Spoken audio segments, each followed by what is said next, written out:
Good morning, good afternoon, and good evening, everybody. Welcome to today's CC-Webinar.Live keynote and panel discussion session.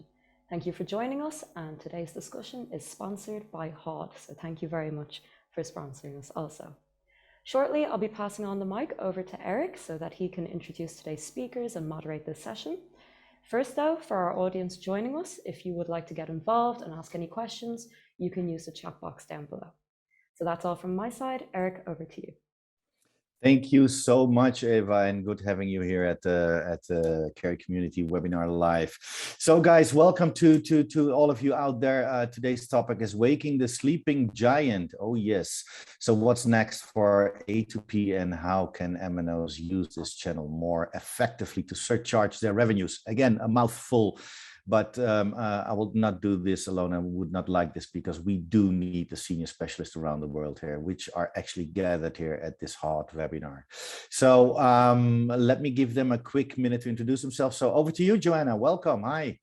Hi, Eric. Hi, everyone. Good afternoon. My name is Joanna Kligowska. I work as Head of Global Market Intelligence at HAUD. We are a technology company that creates solutions to help operators to tap into revenue streams coming from A2P messaging and to optimize these revenues. I'm really excited to be here and have the possibility to present and have a great discussion with my fellow panelists. Thank you so much, Joanne, and good having you. Let's go to Miguel. How are you? Very well, thank you for a warm welcome, Eric. So my name is Miguel from Urido Group, responsible for wholesale, and look forward to the interesting discussion as always with my esteemed panelists colleagues. Thank you. Thank you, Miguel. And over to you, Fabio. Welcome. Thank you for having me. Thank you so much. It's a pleasure to be here. My name is Fabio Botan. I'm a senior messaging specialist at Aurelion, former known as Telecare here. So we are the #1 IP backbone in the world and tier 1 player in voice and roaming side.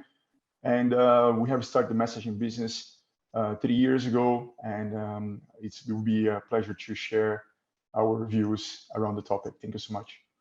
Thank you, Fabio. And let's go over to Giovanni. Welcome, Giovanni. Thank you, Eric. Hi, my name is Giovanni Benini. I'm the co-founder of Global Telco Consult, or GTC in short. And unlike my former speakers who have a real hands-on role in the network, we contribute with our knowledge and our consultancy and try as a neutral party to support the whole ecosystem from the enterprise who wants to send messages over the service provider to the mobile network operator, and really try to find the best for all of these players to maximize the value for everybody. Thank you, Giovanni, and good to have you, because it's always very important to have somebody at least with the complete overview, the helicopter view, to be here. So, all right. Well, thank you, Joanna, Giovanni, Fabio, and Miguel for being at this panel. And Joanna, I think you have something prepared for us, a nice presentation, very interactive. So, ladies and gentlemen out there, please stay tuned and stay listening. So, Joanna, it's over to you. Yes, thank you, Eric. I will attempt to share my screen now, so please, if you can tell me if you can see it, and I'm going to put it in presentation mode. Yeah, so hopefully you can see my screen now. Perfect. Fantastic. So I wanted to open today's presentation with going back to a session that we've done together with Carry Community a few months back, where I showed some insights that we shared with the community that came through our penetration testing and probing we've done to assess the protection level of networks, where we share our discoveries of the operator suffering still from a lot of revenue leakage due to grey route activity. And we would think, okay, well, why still in 2022 we're still talking about the same problem revenue leakage being such a high percentage of revenues of mobile operators coming from A2P SMS. So I wanted to go a little bit deeper into this. So despite the incredible unprecedented growth of A2P SMS over the last year, for most mobile network operators, A2P SMS is still an undervalued channel. A channel that isn't really optimized for revenue. And that isn't really very surprising, as typically and historically growing revenue from A2P SMS has been perceived as both complicated and time-consuming for mobile operators for what very often has been seen as a relatively small reward. That has led many mobile operators to more or less park the channel and focus more on the more profitable areas of the business. We need to remember, for most of the mobile operators, messaging represents a very small portion of the budgets.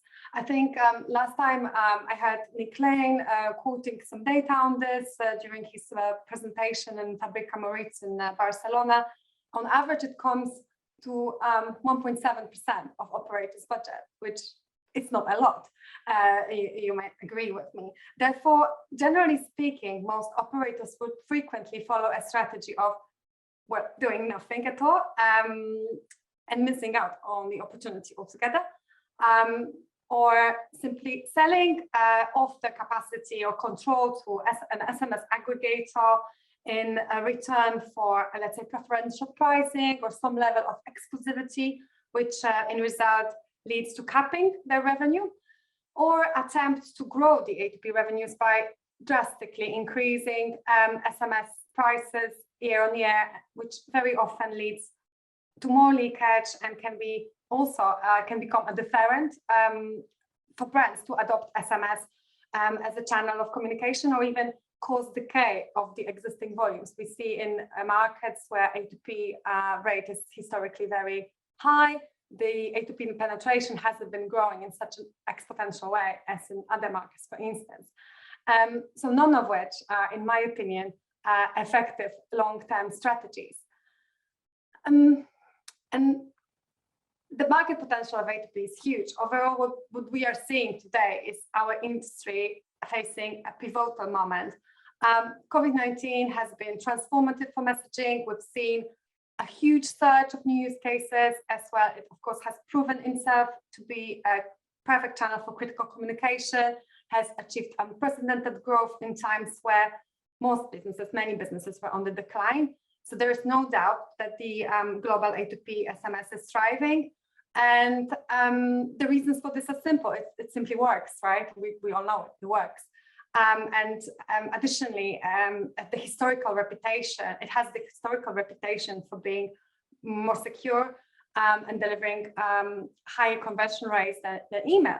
Yet email seems to still be the people's champion and the channel that is used the most by businesses. So if we look at 2021, the average business spent close to $1,500 on average per annum on SMS, but still it sounds a lot, but only 5% of all the registered businesses in the world use messaging as a channel of communication, which of course shows that how big A2P can potentially become if more businesses adopt it. So today I want to talk about how can the operators tap into the opportunity. So our idea behind messaging revenue optimization is simple and revolves around revenue defense and revenue creation. At HAUD, we have the PACE acronym for it that stands for protect, action, create, and execute. And in my further presentation, I would like to get into more detail about it. So protection starts with visibility, as you simply cannot control what you don't see. The gray root market is estimated at around 23% right now. But in reality, in many markets, the loss in revenue is much higher as the erosion of revenue happens not only by the traffic leaking through the gray routes, but also through traffic being incorrectly charged. For instance, international traffic being charged as domestic traffic or A2P traffic being charged as P2P traffic, etc., etc. And because operators very often lack the right technology or lack management of the technology firewall implemented as a part of their stack, for instance, they cannot see their own traffic, and as a consequence, they don't see the revenue that they are missing out on. And it's not just about the monetization, but there's a very important security aspect there too. You cannot protect the channel or your customers without knowing everything, all the traffic that is passing through your network. So protection really starts with ensuring your network operates an SMS firewall that can really categorize and control every message that is passing through it. And yeah, I wanted to make this presentation a little interactive. So I would like to ask a question to my fellow panelists. So latest research says that revenue leakage is costing operators over the period of last 4 years around $37 billion. Surely that's a lot, and surely the easiest way to regain this revenue is to lock down the network and gain the visibility of the traffic. Do you think this is achievable? And have you tried to solve it? What did you do to solve it? From an Ooredoo perspective, we've been working on this for the last, let's say, 5 years very proactively with continuous growth. I think the biggest lesson learned is that there's not one solution fits all our markets. So in our 10 markets, we've got a very diverse deployment of different solutions, mostly driven by, first and foremost, protection of our customers. We want to be 100% sure that what is delivered to them is within the regulatory framework of that specific geography. Second, there of course is very big variety of networks. Our bigger networks are almost 100 million. Our smallest network is 200,000. So it's very obvious that firewall scale and know-how in that network is completely from a different magnitude. And then also we try to have a solution which is suiting both the enterprise, our customers on a national and international level from a wholesale perspective, but most and foremost our retail customers, that they get a seamless solution. So that's why we're thinking about A2P as a end-to-end solution, facilitating the enterprises interacting with our customers, and at the same time securing what they receive to be valuable for them, that they get one-time passwords which they request, but not high-level marketing messages which don't have any added value for them. So that's where we have to find a tailor-made solution for each of our markets, with taking into account the cultural differences in each one of them as well.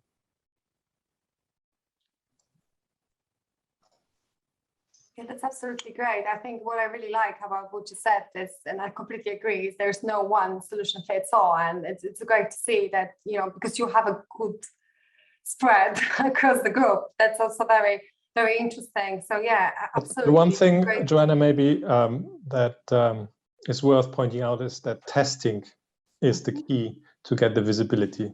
So I fully agree with your statement that visibility is the first step to monetize. And what we've seen at GTC is that there are different ways of doing this testing. And the usual way is just to replicate a Facebook account creation, which triggers exactly one SMS for that new account and tests exactly the path that real Facebook message would take. And as such, you think that's the perfect test. But it turns out that it's not, because actually, most of the aggregators in between will do load sharing. So depending on the luck you found, route 1 or route 2, route 3, but it's always like a very, very tiny snapshot of the total picture. And so what we have seen at GTC is that it's much better to do more like a shotgun approach and test as many routes in parallel as possible, not necessarily also picking the ones which Facebook is using to stay in that example, but really to get the MNO a full picture of the landscape. And that then enables the network operator to close all the holes, not just the one which potentially Facebook is currently using. 100% agree with you, because like you said, it gives the full visibility. So I think both types of testing are needed. Actually, just to comment on the first way of testing, I understand this used to be a challenge as well for us, but it's about how you can scale that sort of probing. It of course requires cooperation of the partner operator with Protect and access to testing probes on the network in order to scale that sort of testing from the apps themselves. It's yes, it's absolutely, you need the fair share of testing sample to be able to detect practices such as trashing of traffic or blending. Yes, completely agree. So yeah. Both are very much needed. Indeed. Yeah, Joanna, it would be great if the mobile operators, they understand that firewall, as you well said, is just the first step, right? I mean, having the control of the network also leads, I mean, just look how many mobile operators they have firewall already installed, and they are still not able to monetize correctly the traffic. So indeed, the massive testing, it's very important to keep the network protected. So it comes at the second layer of security. And without that, I don't think monetization and good monetization can be achieved. So it's as important as the firewall itself, I would say, because of course, per definition, a bypassing firewall will not be red flagged, right? The only way so far that we can see, and the most efficient way to do it, is by massive testing, penetration tests to the network. And the devil is in the detail with testing. Yeah. A lot of test solutions add like a prefix or a postfix just to be able to correlate that message being the test message. And that gives it away to be a test message. And then the service providers or aggregators in the middle, they are very clever and they detect this strangeness and then route this test message through the best route ever possible. Yeah, whitelist the test nodes because they are known, because there's, let's say, a solution that's whitelisting being of test used numbers, from, exactly. Yes. Yeah. No, I think testing, just to comment on testing, I mean, and in general, what we call a level of managed services, the probing of penetration testing it's a part of the solution, the monetization solution. You're very right. A firewall cannot be effective without optimization of the rules, and very often one of the tools that we use to verify whether the rules are tight is to keep on testing the network with a lot of volumes of testing on a daily basis, 24/7 basically, and it's the only way to ensure that that you are tight in that sense. Yeah, network's tight. But very interesting insight indeed. Thank you so much for that. So yeah, next point, I want to talk about taking action. So we spoke about visibility, and the full visibility, once you have the full visibility, it enables the action to close the leakage and to develop what is a right or real framework for the A2P monetization. And it's about building business intelligence to better understand your traffic and make these informed decisions to power the growth. And it is exciting because you can use the data to incentivize a culture of revenue growth, moving a bit away from focusing only on the revenue loss, because the network is already protected, right, by the firewall that is fully managed, being tested. So you can sort of focus on looking beyond the standard concept of monetization. So looking into new markets, looking into differentiated pricing, new traffic streams, and direct what Miguel was talking about, different business strategies, engagement with the enterprises, engagement with the wholesale community and the brands to stimulate that new traffic that is currently not appearing on the SMS channel. So basically, you have then the freedom to prioritize based on the right business opportunities, and this all while maintaining this real-time enforcement and the monetization strategy. And then I have another question to you guys. From your experience, how much do you rely on traffic insights as a source of business intelligence to drive your pricing strategy? There's always a combination. So the business intelligence that we look at is coming from the source that you just mentioned, the testing. Also, of course, from the content that we receive, if there's any modification, if there's any, but certainly also looking at trending, because if you see enormous peaks of volumes or enormous decreases in volumes, so you have to look at pure network statistics, volume-wise, some content analysis, and then continuous testing. So you have to have a continuous evolving, because of course you see new ways of bypass appearing, which are not detected by the traditional firewalls, like the typical flash call, which are very popular now for certain enterprises which prioritize that. So you have to look at continuous cat and mouse, as I call the game, of trying to catch the bypasses without losing insight into your customer, because that's something I repeat often. It's not about monetization only, and that's something where is a focus on sometimes too much.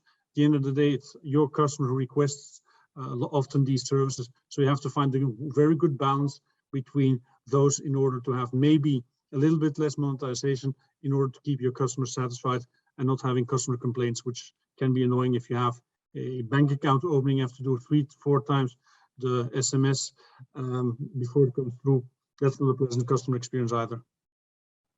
Yeah, revenue loss can come in many forms, right? One is the revenue loss of a lost SMS, but the other is revenue loss of a lost subscriber, which is obviously hurting the operator's main KPI. I completely understand that security is, I think it's on the top of the agendas of most of the operators nowadays. Yeah.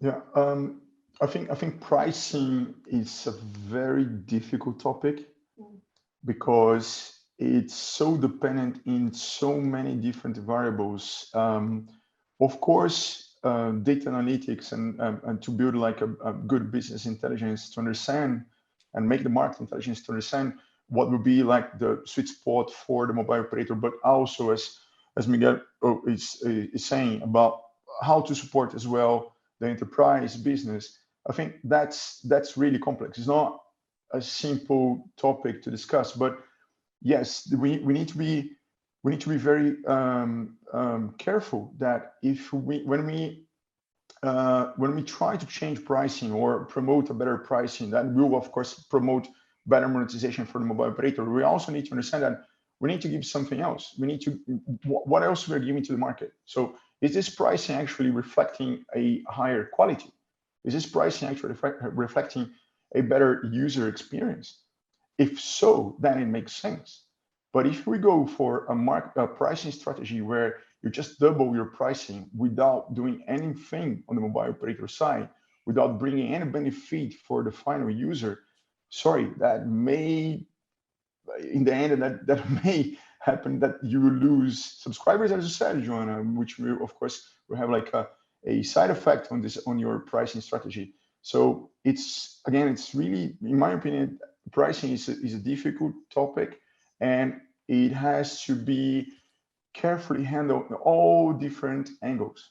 Right? It's not very easy, and I agree with you. I think market intelligence, business intelligence, data analytics, it's very important. Even to understand, for example, if prior to the project that you were working, I mean, the monetization project, the firewall that you implemented in mobile operator, what was the level of quality provided by the regular service providers that were playing before in this market, right?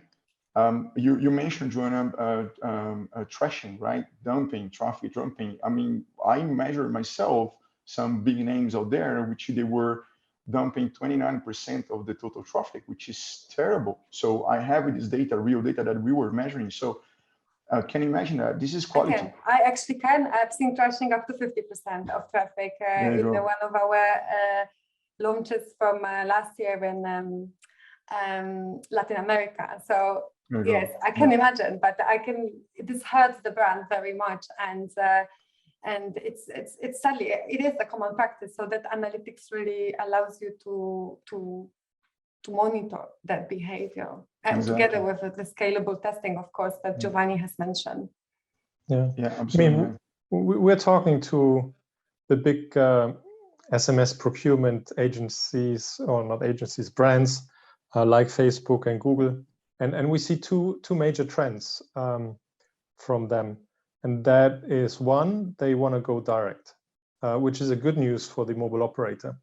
They don't trust anymore the service providers in the middle, because there has been too much crashing going on. And so the one solution is connect directly to Ooredoo or to Aurelion, and so cut the potential pitfalls that the traffic can fall into. The second trend, and that comes back to the pricing discussion, is it's not so much about the price level itself only. It's also about price predictability. So what they need is really a budget for a full fiscal year at minimum, ideally for 2 years or 3 years. And they've been really hit hard mid of the fiscal year to suddenly see a 2 times, 3 times price increase for a specific network, which means that their budget that they allocated for the A2P SMS is running out prior to the fiscal year ending. And that is a huge problem. So I think one component that the MNO can throw into the discussion is to commit to keep the price for a certain period of time, and obviously still do the quality bit, as Fabio was saying. But I think we should look at that time aspect and predictability aspect as well. It's very interesting that what you mentioned. I think, to put it in the context, I spoke how small of a percentage of the budget for operators messaging is, but if we look at the cost for the OTT, so the big OTTs for their verification, and for them it's a cost line similar to, let's say, submarine cables. If that cost line gradually goes year on year higher and higher, it raises attention, and then if it happens in the middle of the fiscal year, yes. And I think, yeah, funny enough, I'll be talking about pricing now, so maybe I can move to my next slide, because I agree with all of you, and also with Fabio very much. It's a difficult topic for the operators very often. And so I have my thoughts on this, which I wanted to share, and of course, I would invite you to have a discussion. So this is about creation and looking beyond today's existing use cases. So yeah, A2P is used, we all know, it's used by many verticals as an effective communication tool, from marketing to, critical communication. Any pretty much use case A2P can serve is serving today. However, still at the moment, the majority of the markets, SMS is priced on the same level, with no major differentiation or elasticity applied. And I don't want to talk here about the arbitrage between the domestic and the international, which is a completely different thing, but more without the flexibility and granularity on content, priority, criticality of the message. So if we look at traditional postal services and delivery services, it's pretty common to expect to pay more for a parcel that is delivered with priority and a bit less for a letter that is, let's say, a postcard. Not that postcards are less important, but you get my gist, yeah? So why is this happening? Why there's no elasticity in pricing of SMS? We believe that is very often caused by lack of technology and the insight to enforce the more complex and elastic pricing for SMS. From a technology point of view, it might be not possible to see it, charge it, bill it, report on it, as well as there is an existing fear within the operators to cannibalize the existing SMS revenues, which is understandable if you don't have an enforcement mechanism to police that arrangement. And I want to go to that topic that Giovanni mentioned. The alarming trend of the SMS prices globally rising poses a threat for A2P as a channel, because simply it incentivizes bypass and fraudulent behavior, such as we spoke about trashing, we spoke about blending, And those sort of practices, pretty much because it's the only way to compete for the SMS aggregators and the only way to optimize their margin or to actually have any margin whatsoever. And then it leads to emerging of new forms of verification. So we mentioned flash calling here, or voice OTP already. So those are emerging majorly in the markets where ATP pricing is expensive, is high. And also we see a termination of A2P over, let's say, WhatsApp channels, similar. So those behaviors will be occurring more in the more expensive markets. And finally, it really, well, it doesn't incentivize OTTs to send more traffic. And because, as Giovanni said, it impacts the annual budgets, it can turn to traffic decay, right? So actually switching off certain use cases in specific markets, or just simply the market not growing as fast as it should in terms of adoption of A2P SMS per revenue generating subscriber. What is the solution in our position? Our opinion is combining this charging enforcement mechanism together with the very advanced traffic categorization capabilities that through them the operator can gain visibility of all the types of messages that are passing through a single connection through the network, and then really understand and charge them accordingly without any risk of cannibalization, and put a pricing elasticity depending on the parameters of operator's choice. And we believe that this, in combination with an open dialogue between the operator and the traffic originator themselves, can lead to discussions about creating new traffic streams. Let's say Giovanni mentioned going direct. That is really the strategy that can incentivize the dialogue between the brands that are actually originating the messages and operators that own the asset of mobile subscriber. So yeah, here I would like to invite you to join me in this discussion. What do you think? What's possible in terms of what can we do with the SMS pricing when we have the complete traffic visibility? What's your stand on that? From our perspective as an operator group, we want to limit the use cases. So we sometimes, like the top example, marketing offers, is sometimes that we are not incentivizing any further proactively. Why? Because of course we don't want our customers to be spammed. If you would say we give unlimited volume to a certain brand, they would spam our customers to death in order to have each brand manager in that global brand has a different category. They say, oh, we have no costs or it's sunken cost. So that's something we absolutely want to prevent. Yeah. I talk from a personal experience that we have in certain geographies, banking notifications for everything. You get up to 20 SMSs on a single day. Wow. So that's certainly overwhelming. a bit too much. The use case is approved. It's a pure, genuine banking application. But if you would allow that to all the brands and all the use cases, this would have a counterproductive effect. So for us, it's more about the use case. And again, protecting what our customers need rather than having more. We prefer to have a premium pricing for a sustainable long business than open up for all possible use cases. Other operators might have a completely different view, but Ooredoo as a premium operator wants to focus on our customers' needs, what is valuable for them. And in order to do that, we prefer to have a premium pricing. That's what we have from a retail perspective. And we have to protect our customers in order to have useful messages, not as many as possible. No, only ones which have an added value for the customer. And that's the criteria for the allowing of a use case or not. Each customer which connects from us from a use case perspective has to have that approved prior to be able and be whitelisted. So that for us is the key focus: customer, customer, customer.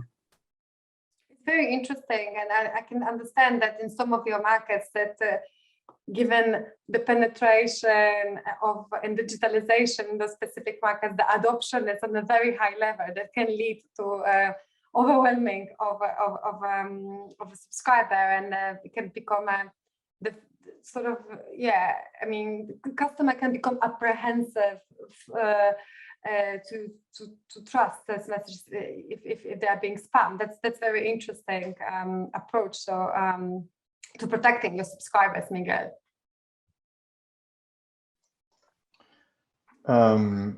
Well, information. Just say a few words again, Joanna. Sorry.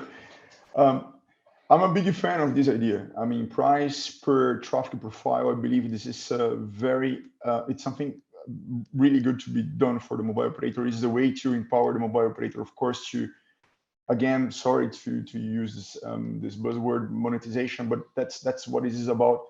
Of course, I agree with Miguel. We always need to look to the customer experience, but in a mobile network operator perspective, this is really important. And this, I believe, it will fix a problem that was implemented a long time ago. We know that, for example, these big OTTs, they were reaching out mobile operators and asking to put like a link for free SMS termination, especially for social media and social networks, where there's a lot of mobile operators receiving a lot of SMSs free of charge. And now when they try to monetize that, they claim, yeah, but you know, we have engagement traffic, we have OTP type of traffic, which is different. How can, so it's really important to change this model. I mean, again, there was an error a long time ago, and in order to fix this error and compensate for that, traffic profiling is very important, and that's the way to go. I think that's the final goal in monetization, to be honest, because it's not easy to do this. You need to have the right tools to do that. You need to have the right interconnection set up to do that. But also, there's another important step here. The MNO will only succeed if they start bringing closer the enterprise world. As Miguel said in his very first comment. So you will not be able to do that. MNO will not be able to do that if we have several aggregators in between MNO and the final enterprise and the final business, right? So because of course, unfortunately, a lot of aggregators out there which is looking only to increase margins. That's why we have trashing and blending. That's the reality. Unfortunately, that's the way it works today. So the MNO needs to look to bring those brands closer to their operations, and of course have the right tools to do so. Bank traffic is not the same as Twitter, as Facebook, not the same, and it should be treated in a different way if you're looking for the final monetization goal. And about spamming the customers, of course, you should have, again, the right tools to control it. If the user cannot do it himself, using the application of his bank or change their own profile setup on the application. So I believe it's a win-win situation for the business and for the MNOs. Yeah, I would say that's the final goal. I'm a big fan of this idea, big fan. So let me take an opposition. I don't think pricing by use case makes sense. I think traffic categorization to learn out of that is very valuable, but to derive a pricing strategy is very problematic. It kind of implies a first level product and a less good product. And for example, typically you say, well, a marketing campaign does not need to be expedited so fast. But talk to the enterprise who wants to send a very important marketing campaign out. They have a very different view on that. So I think the operator should always strive to have a premium product, like Miguel said, and have a reasonable price for this premium product, but differentiate with value-added information maybe on the traffic, rather than with pricing differentiation, which makes it more complicated and then creates a lot of discussion on is it right or is it not. So I would go with the KISS example, keep it simple, one price for one network, and take it from there. I hear you and I see your point, and I think it depends again. who in the value chain we are talking. So I do strongly believe that when having the dialogue between the brand and the operator is very important. And then when this conversation happens, then the new use cases can emerge. The ones that are not currently used for A2P, but maybe occurring on email. But in some markets, the price is already at that level that it's not really possible for those brands to switch, or it's not interesting enough for these brands to switch their traffic into A2P as a channel at this particular price point. But that's yes, exactly the objective. I agree with you, Miguel. But that's exactly the objective. We don't want all use cases.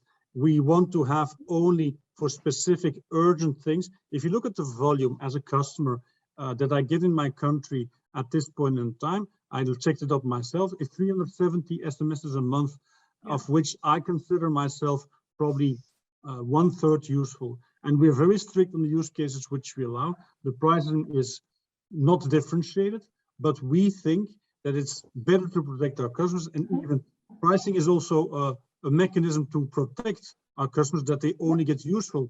And a lot of, let's say, enterprises you talk to have diminished their use cases because of that. And actually from a customer perspective, that's appreciated, because if you get 20 messages a day, as in the previous example, that's way too much already. From my perspective, at least, is 1/3 of them are not useful. So I don't agree at all to the analysis factor for increasing. My use case is controlling what is useful and not a pricing differentiation, but protecting my customer. That's important, because that's my task as a mobile operator, that our customers are satisfied and are not, let's say, annoyed and move somewhere else where they're more strict. We in the market want to keep that positioning of protecting our customers, and monetization is a consequence, not a goal as such. Because if you look at the ARPU overall from a customer against the revenue from wholesale SMS, it's negligible. It's not important. It's peanuts. Yes, of course, I completely agree with you. And I think it comes down to what you said in the beginning. There's no one strategy fits all operators, isn't it? And I think for your markets, some markets that are extremely penetrated and very digitally savvy, I can understand why overwhelming your subscribers with A2P SMS becomes increase opposite effect of a customer being satisfied. Yes, completely understand that. Yeah, but just one thing, sorry, Miguel, but then it implies that you need to treat a engagement traffic like somebody comment on your picture on Facebook in the same way you treat a quite important activation code related to security to your bank, to your bank card. So which is not the same. So there is indeed different types of traffic, right? And you may reach a point where you can treat them in a different way, even to avoid a lot of SMSs, just why people say that they have put comments on your picture on your Facebook, right? So that may also help in this case. So it really depends how you treat this, what are the sort of policies that you are putting behind. So you can even control that. You can even control that by applying such specific policies on different type of traffic profile. That can be done. It was done already and pretty successful, actually. Yes, but our view is that we don't want these transactional SMSs to come to our customers. Leave that that's fine. Leave it that's to fine. You can definitely block that application, but we're not going to congest a premium channel with transactional low value, no critical mass can justify that. So that's something that we clearly go for. The use cases have to bring value and have to be a premium position. And it's a strategy of your choice, and that's perfectly fine. And I think we said it many times, there's no one specific blueprint that fits every market. We have so many operators in so many markets, and markets are in a very different place when it comes to A2P penetration per subscriber. And I'm not going to talk about economics, but we all know that very often it's different in developing markets and different in developed markets. But yeah, what an interesting discussion. I'm loving it, honestly. execution.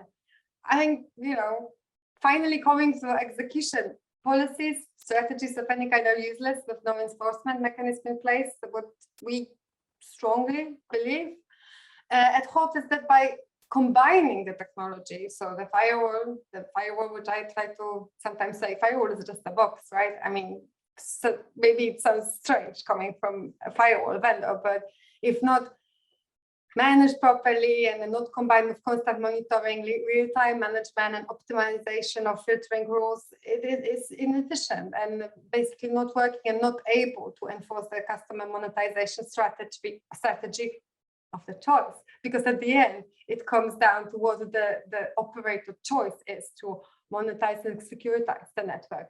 So it comes down to execution through technology and automation and removing this barrier of tapping into potential new revenue streams, be it differentiated pricing, be it entering new markets or create new connections with enterprises directly to strengthen their relationship between the brand and the operator.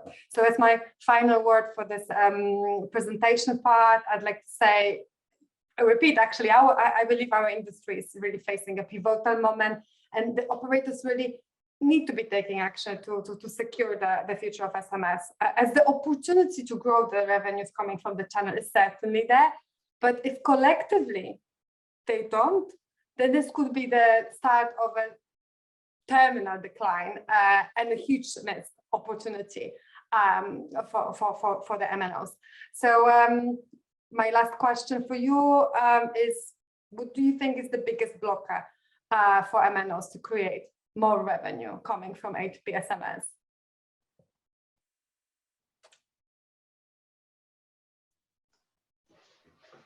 I would say that there are a lot of places where all the regulations actually are being a big block for the mobile operators, right? The fact that there is absolutely no differentiation on the regulation, pricing regulation, I would say, on what is domestic, what is international, it's a big thing. Also, the ability to block different types of traffic at domestic level or even international level, this is also could be quite painful for the mobile operators. We saw that in few countries, and that's normally a big roadblock for a good A2P project for the MNOs. Yeah, absolutely agree. Regulations can be even not allowing certain functionalities to be used at all. So the blocking can simply not happen. For instance, in some markets, yes, that can be a very big blocker. I would say the way to maintain A2P SMS revenues is actually to not insist on SMS. So the value of the operator is to deliver the communication to the subscriber. And so SMS is just one technology which is currently the best vehicle to do that. But I think it won't remain that vehicle over the next 10 years. So the best strategy for the operator now, in my view, is to diversify the communication channels and keep SMS, but add other channels. And obviously RCS is one option, but even going with over-the-top channels, adding video capabilities, literally becoming a full-fledged CPaaS provider, I think is the biggest opportunity for an MNO. And basically, the challenge is not to let the CPaaS players take the ownership of the enterprise traffic and basically remove the operator from that value chain. And interestingly, I see a lot of carriers asking for consultancy on what is the best CPaaS strategy for my group, for my network. And I think it's exactly the right discussion to have at this point. Absolutely, and there I fully agree that we see SMS A2P as one of the many options for our customers. We've been focusing previously on, let's say, the customer angle, we of course have many enterprise customers as well in our national markets. So there we have completely different CPaaS or enterprise solutions deployed, which are much more valuable for our customers from an enterprise perspective than the pure A2P, because it's integrated as a multi-channel with applications, with banking, security platforms, where we have a multi-functional use case, and of which the A2P is maybe 1% of the complete solution end to end. So that's a very much end-to-end solution for enterprises, which wholesale A2P is not the let's say key focus on. It's just a nice to have ubiquitous backup solution in the many options available in the menu. But I think from a hurdle perspective, I think the pure know-how of how to manage these platforms from an A2P perspective is something we see in a lot of our markets. So there we are very strictly controlling what is happening in the channel, but also working from a managed service perspective with the right partners, and also checking the quality of what's being done continuously, because once you release your attention for 1 week, you see that the bypass increases immediately. So you have to be sharp, continue razor focused, and look at all the alternatives that the market always finds to keep up with them as quickly as you can before it dilutes the revenue. So listening to you, Miguel, I think you're not a sleeping giant. The giant is well awake.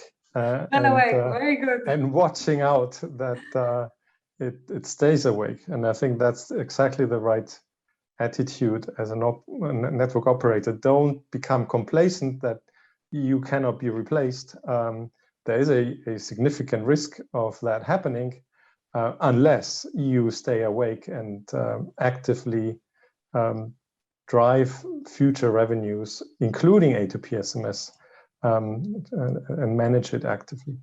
And I think all things we've said, or I said today, actually, you know, it doesn't matter what channel it is. It's valid for any channel, right? It all starts with protection, visibility, taking action, and creation. So I really think it's great to have panelists like with your experience, because that brings so much knowledge that we can take when we talk to our customers in different markets. Not every operator in the world is in the same phase of the journey, of course. So that's extremely valuable to share your experience of how you have done it successfully so far, and how you're looking ahead into the future is so very important. Definitely not a sleeping giant. So I finished my presentation. I thought it was going to be a bit quicker, but I think we had a very interesting discussion. Thank you for your engagement. It was great to get your feedback on my questions. I took a bit of moderator duties of Eric today. I'm really sorry. Well, you know what, Joanna, it's really, I'm really fine with that, because for once, for an hour, I was not talking. So trust me, it was very happy, and it was more than interesting, because the interactiveness of this CC webinar live, ladies and gentlemen, for you out there, was maybe a bit different than you expected. But you know, this is Carry Community, so we want to surprise you, and I think that with the senior executive sitting on the panel next to Joanne, of course, it gave you quite an overview of what's out there, and actually we were talking about the sleeping giant. But Giovanni, one quick one, because you mentioned diversify. Operators, wake up and diversify. Make sure you don't, you know, only put all your bullets on the A2P. However, it remains the main trusted one today. So and starting with you, Giovanni, and then I'll quickly do the round.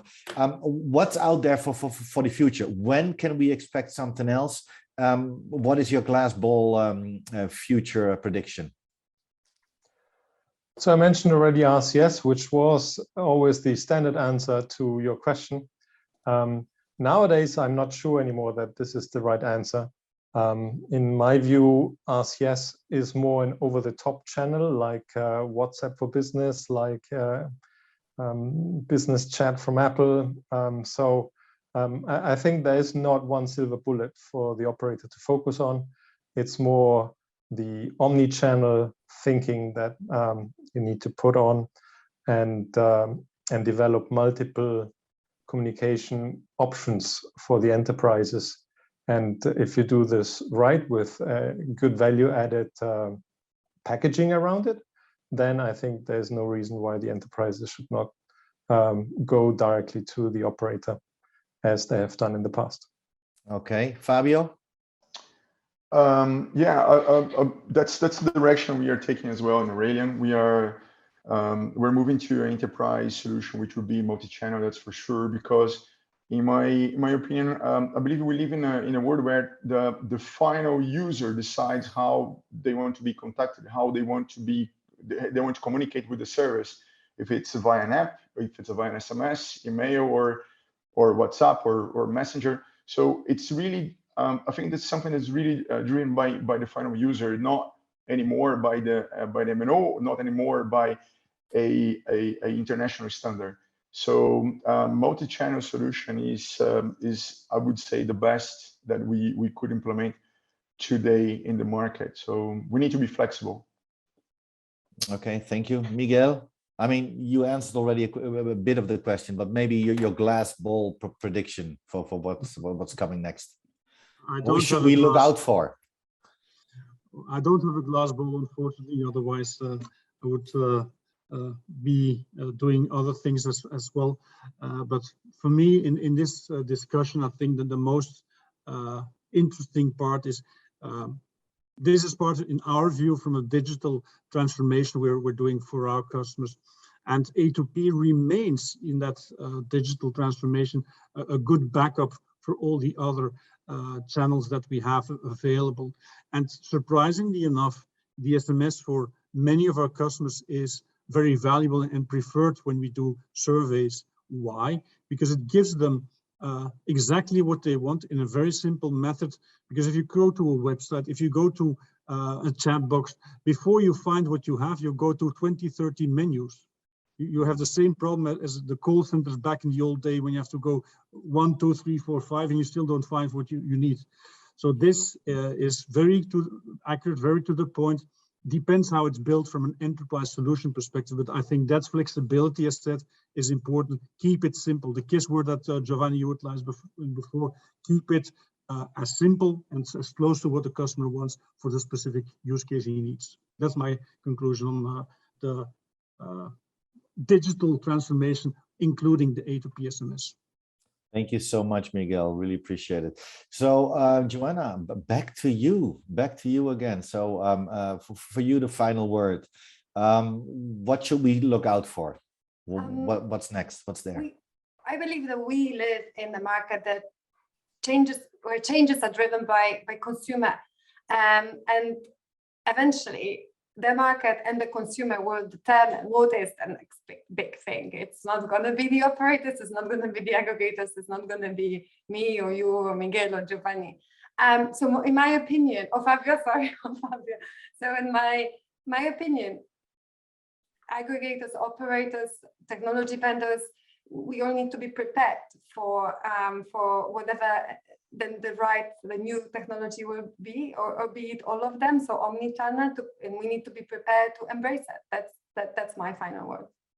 Okay, thank you so much. And with these words from you, Joanna, I would like to close this session for all of you out there, ladies and gentlemen. I didn't see any questions in the chat box, so everything was more than clear. And I do hope that you learned one or two things from this senior executives here on the panel here, sponsored by HAUD. So thank you for that, HAUD, and thank you, Joanna, for being here. Giovanni, thank you very much. Always good to see, let's say, a colleague of mine on the panel. So thank you so much. Thank you, Miguel. Always a pleasure. And Fabio, last but not least, friend, really thank you so much. And thank you for the invite. Thank you so much. Of course, and for this, ladies and gentlemen, that's it. Actually, it's a wrap.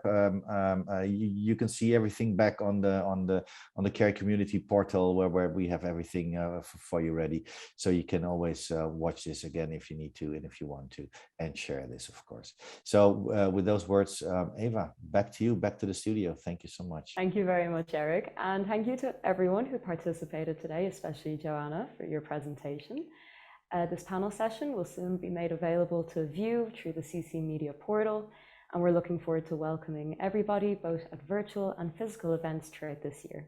You can find all relevant information for events through the event portal. If you are interested in supporting and sponsoring one of our featured branded webinar panels, please contact the CC team. For all updates and fresh content, follow us on our 4 social media channels. You can also subscribe to our Telegram news channel to receive exclusive invitations for all upcoming CC Webinar Live sessions. Stay safe and healthy, everyone. Goodbye and good night.